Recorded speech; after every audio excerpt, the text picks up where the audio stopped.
Avez-vous déjà vécu ou vivez-vous actuellement une situation de plagiat? Si vous répondez oui à cette question, alors cette capsule s'adresse à vous. Bonjour, mon nom est Caroline d'assistancevirtuelle.co et aujourd'hui, je veux parler plagiat. J'adresse le sujet du plagiat parce que c'est une situation fréquente dans le monde des affaires, voire chez l'entrepreneur. Le mot contrefaçon est le terme légal à utiliser puisqu'il signifie de reprendre, d'imiter et d'affirmer que votre version est authentique.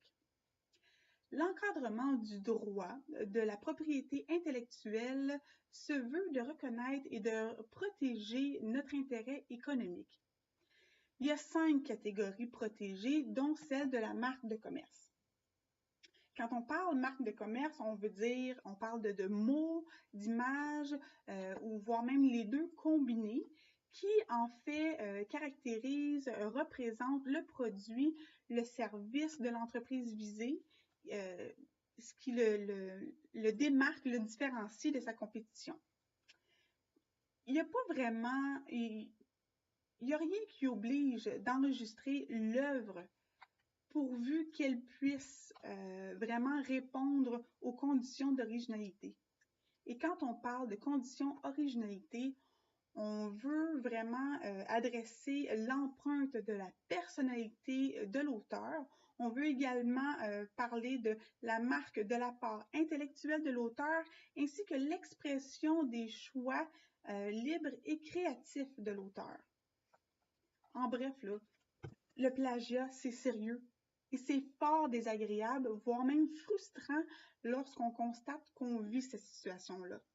Alors, s'il vous plaît, si vous vivez du plagiat, de la contrefaçon, il est important de contacter, ou je vous invite à contacter un avocat parce que il saura vraiment vous conseiller dans les étapes à suivre ou les options qui s'adressent à vous.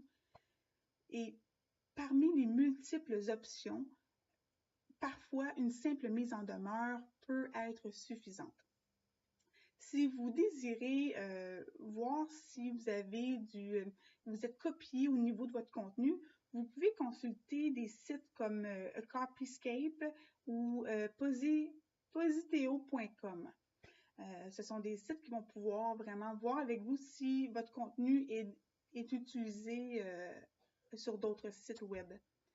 Et pour ceux qui copient, j'aimerais vous dire qu'il y a une différence. C'est correct d'être inspiré par vos consoeurs, vos confrères qui sont dans la même sphère professionnelle que vous. Je trouve ça même flatteur que l'on s'inspire de nos créations. Par contre, soyez original, mettez-le à votre sauce parce que à un moment donné, vous allez vivre des situations où vous allez avoir des conséquences fâcheuses. Bref. Ceci dit, j'espère vraiment que ma capsule a pu vous être utile, qu'elle vous soit bénéfique, aussi brève soit-elle. Et surtout, n'hésitez pas, si vous êtes en surcharge de travail ou en développement de projet, n'hésitez pas à me contacter. On va identifier ensemble comment je peux vous aider. Alors sur ce, je vous dis merci et à la prochaine capsule.